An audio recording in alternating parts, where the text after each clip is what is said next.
Magandang araw sa inyong lahat. Tawagin niyo na lamang ako sa pangalang Trey, mula sa Cavite. Hindi ko alam kung paano niyo tatanggapin ang aking ibabahagi. Maging ako man ay hanggang ngayon, tila pakiramdam ko'y isang panaginip lang ang nangyari sa amin ng aking ninang at ng kanyang anak. Ngunit kung panaginip nga lamang yun, masasabi kong isang magandang panaginip. Mula nang makagraduate ako, isa lang ang nasa isip ko: makatulong agad sa aking pamilya. Kaya nang makahanap ako ng pansamantalang trabaho dito sa city, hindi na ako nagdalawang isip. Pero syempre, kailangan ko rin ng matutuluyan. Dito ka na muna tumira, Trey. Alok ni Ninang Grace nang dumalaw ako sa kanila para magpasalamat. Sayang naman yung extra room dyan. At least, hindi ka nagagastos sa boarding house o apartment. Si Ninang Grace, parang pangalawa ko ng nanay. Simula bata pa lamang ako, lagi nang nariyan siya. Graduation, birthday, at kung ano pang okasyon, naandyan si Ninang. Pero ngayong matanda na ako, iba na ang dating niya sa akin. Bata pa lamang ako ay maganda na talaga si Ninang Grace. Maamo ang mukha at laging maayos manamit. At aaminin ko, nung sinabi niyang dito na ako titira, may kung anong kumislot sa dibdib ko na hindi ko maipaliwanag. Paglipat ko sa bahay nila, mainit ang naging pagtanggap ng anak niyang si Riva. Ang nag-iisa niyang anak na dalaga na kaedad ko lamang din. Tulad ni Ninang, ay may angkin din siyang ganda. Makinis, maputi, at balingkinitan ang kanyang katawan. Uy, Trey, welcome! Bati niya. Nakangiti habang nakatali lang ang buhok niya at naka-shorts. Sa wakas, may kasama na ako dito sa bahay. Lagi kasing wala si Mama. Puro work. Hindi naman puro work, anak. Sabat ni Ninang mula sa kusina habang nagluluto ng hapunan. Paglingon ko sa kanya, napahinto ako. Naka-house dress lang siya, bahagyang humahapit sa kanyang balakang.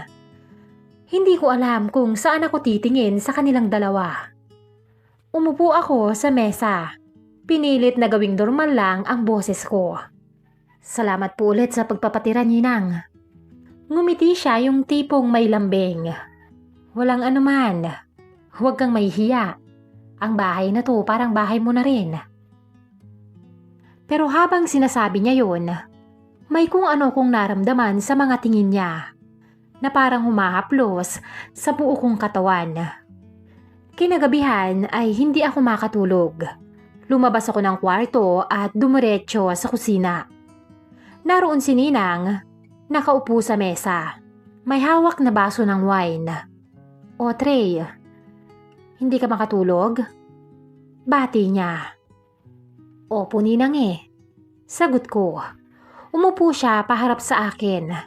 Pinasadahan ako ng tingin mula ulo pababa. Tumatangkad ka lalo ah. Binata na talaga. Tapos natawa siya. Sa bagay si Riva nga, tingnan mo. Dalagang dalaga na. Ang bilis talaga ng panahon. Napangiti ako sa sinabi niya. Kung dati napakaliit ng katawan mo, ngayon tingnan mo naman. Napakalaki at parang antitigas. Parang ang sarap makulong. Napamulagat ako sa kanyang sinabi. Biro lang. Ang seryoso mo naman. Tumatanda ka na nga. Natatawa niyang sabi. Pilit akong tumawa at napakamot na lamang ako sa ulo. Ngunit ang kanyang mga tingin, iba, Miss Roxy. Sa unang gabi pa lang ng pagtira ko sa bahay nila, may kung anong kumuryente na sa katawan ko. At kahit anong pilit kong alisin sa isip ko, hindi ko na makalimutan ang paraan ng pagtingin sa akin ni Ninang Grace. Para bang may lihim na ibig ipabatid yon. Sabado ng hapon, wala si Riva. May outing kasama ang mga katrabaho niya. Si Ninong naman, ang asawa ni Ninang Grace, ay isang seaman at hindi pa nakakababa ng barko. Kaming dalawa ni Ninang Grace ang naiwan sa bahay ng araw na yon. Hindi ka ba lalabas ngayon, Trey? Tanong ni Ninang habang naglilinis ng sala. Dito lang po ako, Ninang. Sagot ko habang nakaupo sa sofa at nagsiselfone. Mabuti naman kung ganun at may kasama ako. Kita mo naman tahimik kapag wala si Riva. Napilitan akong tumabi sa kanya habang pinupunasan niya ang center table. Napadikit siya ng bahagya. Siguro, hindi sinasadya pero ramdam ko ang init ng mga balat niya, Miss Roxy. Napatingin ako sa kanya. Pawis ng kaunti ang kanyang sentido at amoy ko ang mabangong lotion na gamit niya. Binata ka na nga talaga, Trey. Napatingin siya sa akin na may bahagyang ngiti. Dati, inaakay ka lang namin papunta sa eskwelahan. Ngayon, halos mas patangkad ka na sa akin. Sabi niya, ganun po talaga. Biro ko. Pumupogi na rin, Ninang. Napahinto siya, tsaka napatawa ng mahina. Naku, oo nga. Baka ang dami mo nang nililigawan, ah. Wala po. Sagot ko, pero may biro sa tono. Baka dito lang ako makahanap. Napatingin siya sa akin. Medyo natigilan. Loko. Sabi niya, pero hindi nawala ang ngiti sa labi niya. At para bang sinadya niya na hinampas ako ng mahina sa hita. Pero ang kamay niya ay hindi niya agad inalis. Ramdam ko ang bigat ng palad niya sa hita ko. At ang init na biglang sumiklab sa dibdib ko. Trey, sabi niya sa mababang boses, alam mo ba, kung hindi lang kita inaanak. Natigilan siya parang hindi na itutuloy ang sasabihin. Bakit po? Tanong ko at medyo nauutal. Ngumiti siya na parang may tinatagong biro. Wala. Baka may masabi pa akong mali. Tumingin siya sa akin ng matagal bago siya tumayo at nagpunta sa kusina. Pero habang naglalakad siya, napansin ko ang bahagyang pag-ikot ng balakang niya. Parang sinadya ang mga yun. Buong gabi kong hindi maalis sa isip ko ang nangyari. Ilang ulit kong naaalala ang mga kamay niya sa hita ko. Ang mga tingin niya na parang nangaakit.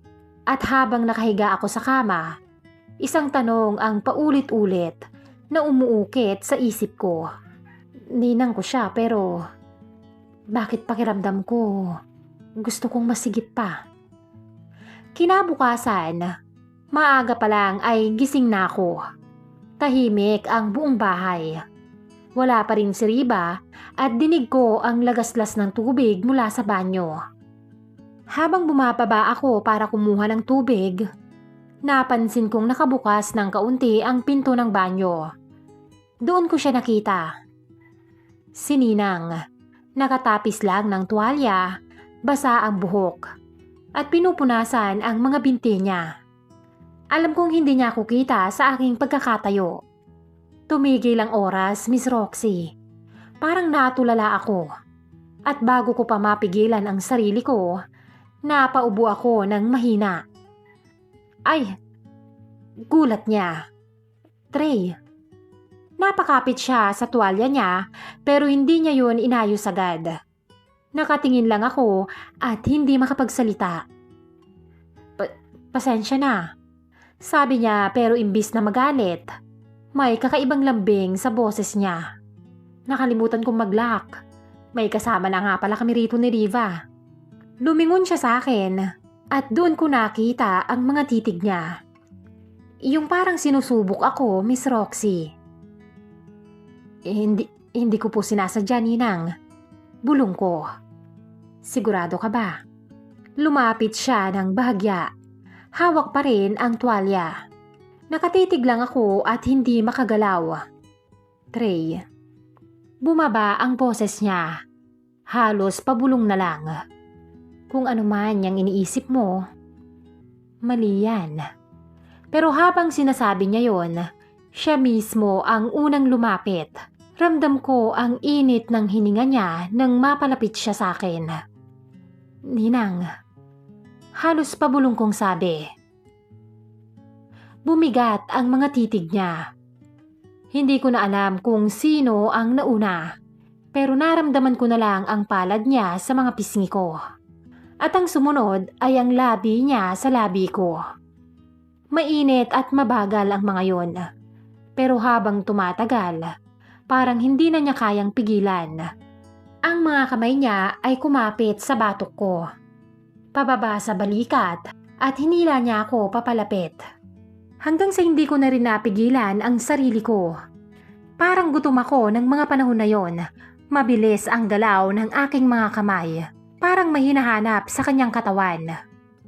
At doon sa sala, nangyari ang hindi ko akalaing mangyayari sa amin ni Ninang. Pagkatapos noon ay pareho kaming nakahiga sa sofa. Hawak niya ang mukha ko. Walang makakaalam nito, Trey, ha? Mahinang sabi niya. Tsaka, hindi na ito dapat maulit. Pero ramdam kong hindi yun totoo, Miss Roxy. Sa mga mata niya, nakikita kong hindi pa yun tapos. Matapos ang pangyayaring yon, Miss Roxy, tila ba mas sinubok ako ng tadhana nang bumalik si Riva galing overnight outing. Uy, Trey, tulungan mo nga ako rito. Ang dami kong dala. Inabot ko ang mga bag niya at sinundan siya sa kwarto. Napatingin ako sa kanya nang mapansin kong nakasuot lang siya ng manipis na sando at maikling shorts. Grabe ang init sa labas, sabi niya habang binubuksan ng electric fan. Naupo siya sa gilid ng kama. Mabuti na lang talaga at nandito ka, Trey. Pag wala ako, at least may kasama at kausap si Mama. Kinabahan ako, Miss Roxy. Hindi ko alam kung dapat ba akong umalis agad o umupo lang doon na parang wala lang. Wala yun. Sagot ko at pilit na pinakalma ang boses. Masaya nga akong nandito sa inyo eh. Ngumiti siya at tumingin sa akin ng matagal. Trey, dahan-dahan ang tono niya. Ang laki mo na, no? Hindi na ikaw yung batang tinutulungan ko sa homework dati. Tumawa ako ng mahina. Lumapit siya sa akin at sinuntok ako ng mahina sa braso. Oh, bakit ganyan ka makatingin? Parang may binabalak kang masama. Wala ah. Sagot ko pero hindi ko maalis ang mga mata ko sa kanya. Alam mo minsan, naiinggit na ako kay Mama. Napakunot ako ng noo. Ha? Bakit naman? Kasi tumigil siya saglit. Parang nag-isip pa kung itutuloy ba niya. Laging kayo ang magkasama eh. Parang hindi mo ko nabibigyan ng pansin. Nag-init ang mga tenga ko, Miss Roxy. Hindi ko alam kung iniisip ba niya ang iniisip ko. Pero bigla siyang naupo sa sahig. Malapit sa paanan ko. Bawi ka naman sa akin ngayon. Bulong niya. Habang nagkukwento siya tungkol sa outing nila, hindi ko mapigilang mapatingin sa mga binti niya, Miss Roxy. Hindi ko alam kung sinasadya niya ba, pero para bang lalo pa niyang iniangat ang kanyang shorts habang nag-aayos ng upo. Trey, tingin ka nga rito. Bigla niyang sabi. Nang magtama ang mga mata namin, ngumiti siya ng may landi. Bakit? Para kayatang namumula. Mainit ba? Hindi na ako nakasagot, Miss Roxy. Lalong bumilis ang tibok ng puso ko nang biglang pumasok si Ninang Grace sa kwarto. Trey, nandito ka pala. Naputol ang sasabihin niya nang makita kaming dalawa ni Riva. Magkalapit. Hindi ko alam kung imahinasyon ko lang o hindi, Miss Roxy. Pero parang nakita kong kumislap ang mga mata ni Ninang. Hindi siya nagalit. Hindi rin siya nagsalita. Pero ang ngiti niya, iyon ang nagpanginig sa akin. Pagkaalis ni Riva para maligo, Naiwan ako at sininang sa kwarto. Lumapit siya sa akin at bumulong. Nag-e-enjoy ka ba, Trey? Hinalikan niya ako sa bandang tenga. Mabilis pero sapat para tumayo ang mga balahibo ko. Kung ako sa'yo, huwag mo nang gawing komplikado yan. Paglabas niya, para akong mababaliw. Parang sinadya niyang patindihin pa ang apoy. Pagkalipas ng ilang araw, parang normal lang ulit ang lahat. Pero hindi ko maiwasan ang kakaibang nararamdaman tuwing kasama ko si Riva. Trey, tawag niya isang hapon habang nanunood kami sa sala. Tulungan mo nga akong mag-organize nitong mga files. Lumapit ako at habang tinutulungan siya, bigla siyang yumuko ng husto. Halos dumikit ang buhok niya sa mukha ko. Amoy na amoy ko ang gamit niyang pabango, Miss Roxy. Ang lapit mo naman.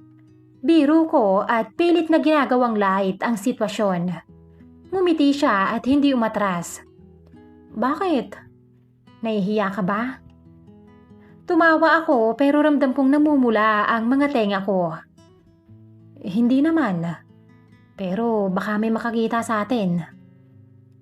Di sabihin nating nag-aayos lang tayo ng mga files. Sagot niya sabay kindat. Pagkalipas ng ilang minuto, nagsimula na siyang mangulit, Miss Roxy. Trey, masakit na yung batok ko. Pahilot naman oh. Umupo siya sa harap ko ng nakatalikod at inilapit ang batok niya sa akin. Habang minamasahe ko yun, hindi ko mapigilang mapatingin sa mga balikat niya. Dumulas ang kamay ko, bahagyang tumama sa gilid ng dibdib niya.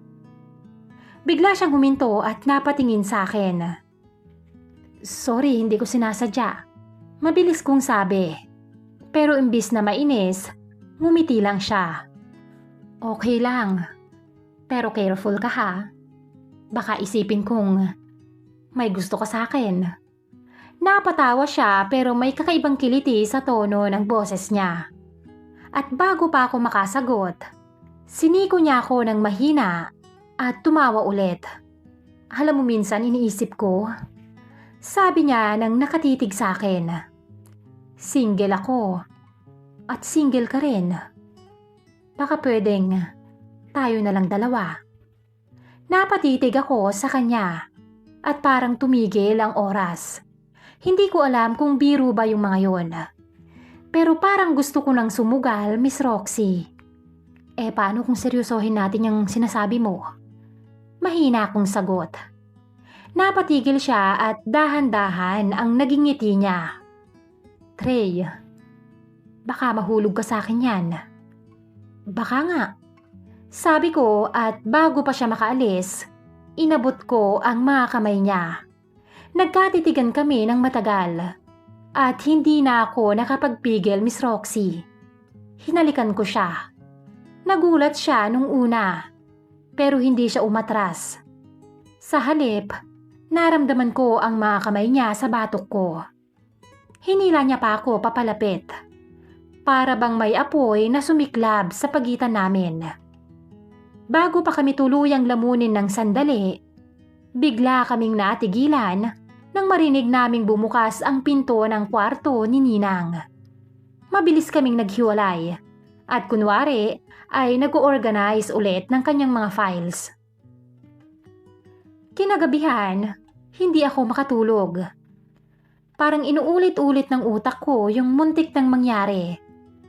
At ang masakit pa, alam kong si Ninang Grace ay nasa kabilang kwarto lang. Hindi ko alam, Miss Roxy, kung dapat ba akong magsisi o mas ma-excite pa sa susunod na mangyayari.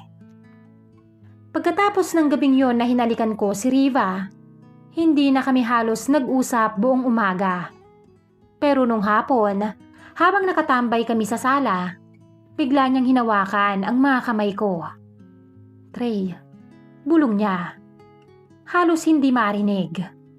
Mamayang gabi, usap tayo. Pagdating ng gabi, halos manikip ang dibdib ko sa kaba. Tahimik ang buong bahay. Si Ninang ay nasa kanyang kwarto na. Nang bumaba si Riva mula sa kwarto niya, naka-nightgown siya at kitang-kita ang kurba ng katawan niya. Sigurado ka ba rito?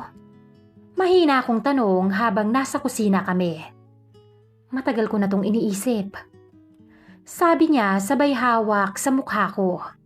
At bago ko pa ulit siya matanong, hinalikan niya na ako ng mariin.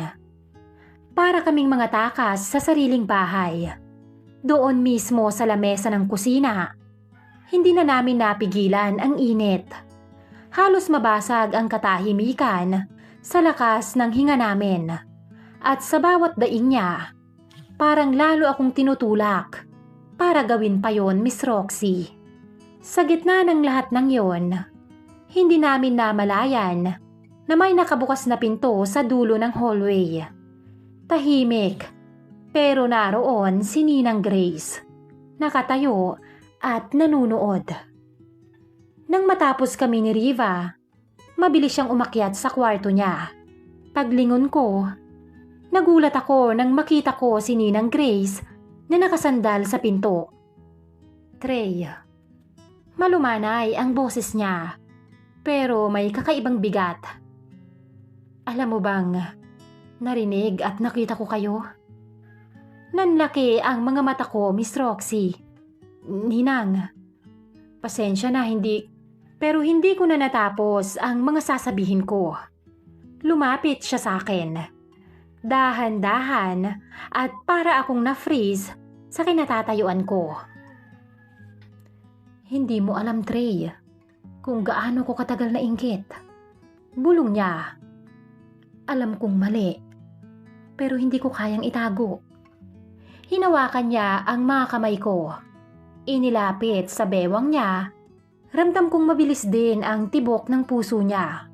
At bago pa ako makapagsalita, siya mismo ang humalik sa akin. Sa pagitan ng mga halik na yon, at ng katotohanang alam kong nasa itaas lang din si Riva, para akong tinangay ng malakas na agos.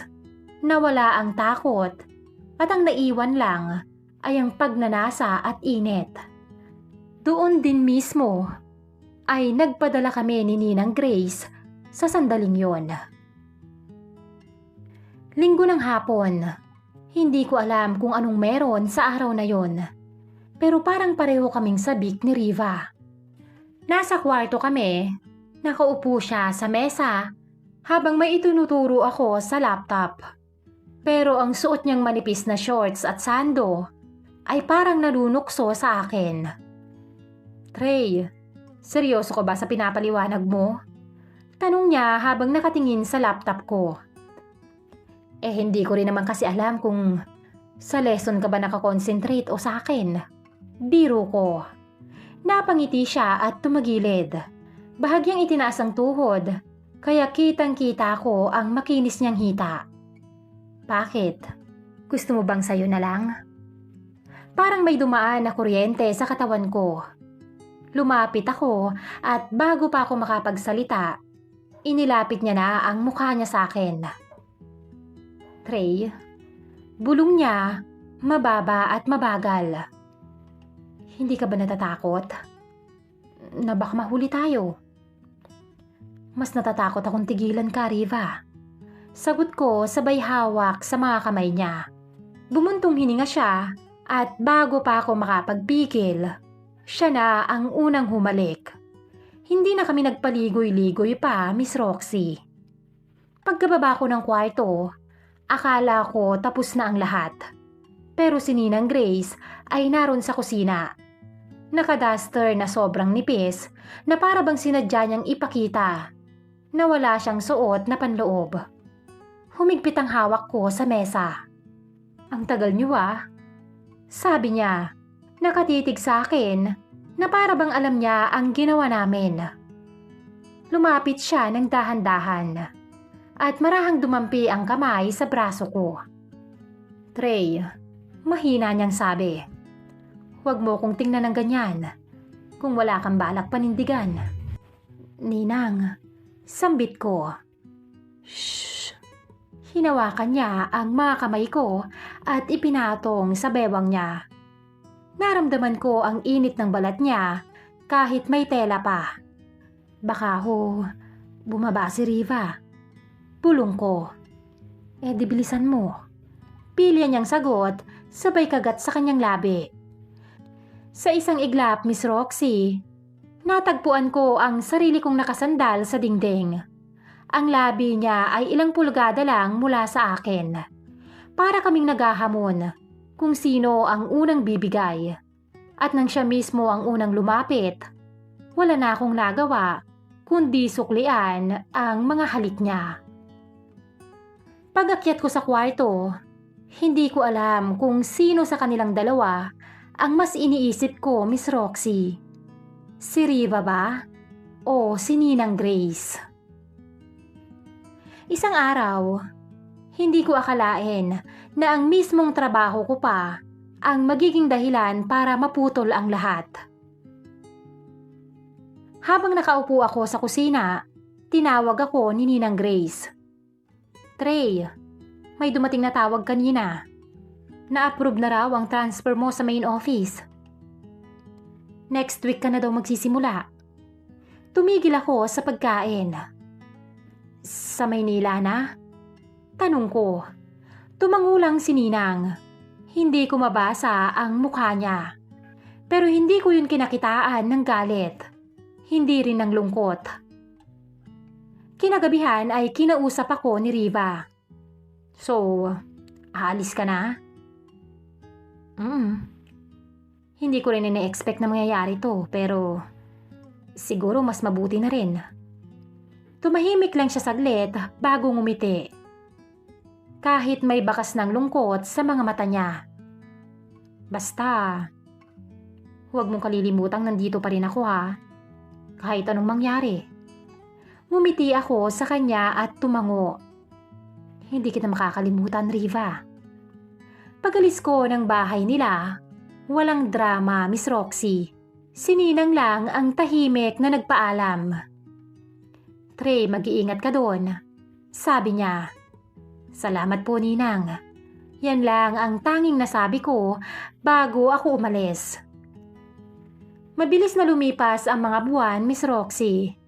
Ngayon, nakatira na ako sa maliit na apartment malapit sa aming office. Busy ang trabaho at minsan lang ako makapag-chat kay Riva. Madalas niyang ikwento na nakababa na raw si Ninong, kaya masaya na ulit ang bahay nila. Kapag iniisip ko ang mga nangyari noon, para lang siyang isang mabilis na bagyo, Miss Roxy. Saglit at nakakalito. Pero nag-iwan ng alaala na hinding-hindi ko malilimutan.